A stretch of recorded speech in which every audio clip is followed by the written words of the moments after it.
السلام علیکم ورحمۃ اللہ وبرکاتہ۔ ایک شخص بازار میں صدا لگا رہا تھا، گدھا لے لو، 500 روپے میں گدھا لے لو۔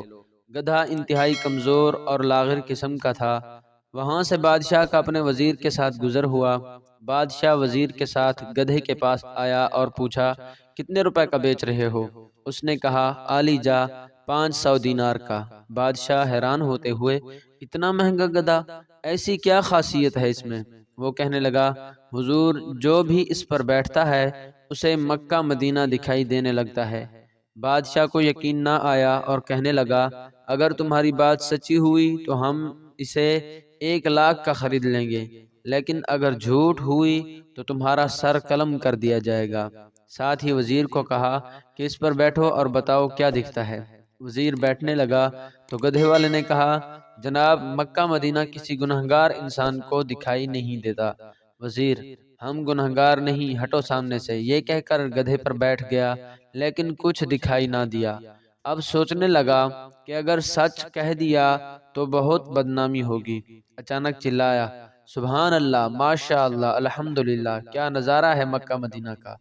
بادشاہ نے تجسس میں کہا، ہٹو جلدی، ہمیں بھی دیکھنے دو، اور خود گدھے پہ بیٹھ گیا۔ دکھائی تو اسے بھی کچھ نہ دیا، لیکن سلطانی جمہور کی شان کو مد نظر رکھتے ہوئے آنکھوں میں آنسو لے آیا اور کہنے لگا، واہ میرے مولا، واہ واہ تیری سبحان قدرت، کیا کراماتی گدھا ہے، کیا مقدس جانور ہے۔ میرا وزیر مجھ جتنا نیک نہیں تھا، اسے صرف مکہ مدینہ دکھائی دیا، مجھے تو ساتھ ساتھ جنت بھی دکھائی دے رہی ہے۔ اس کے اترتے ہی عوام ٹوٹ پڑی، کوئی گدھے کو چھونے کی کوشش کرنے لگا، کوئی چومنے کی، کوئی اس کے بال کاٹ کر تبرک کے طور پر رکھنے لگا، وغیرہ وغیرہ۔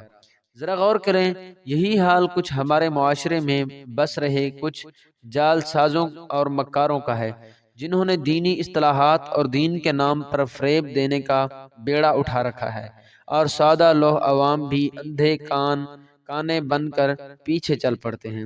اللہ ہم سب کو سمجھ اور عقل کی توفیق عطا فرمائے، آمین ثم آمین۔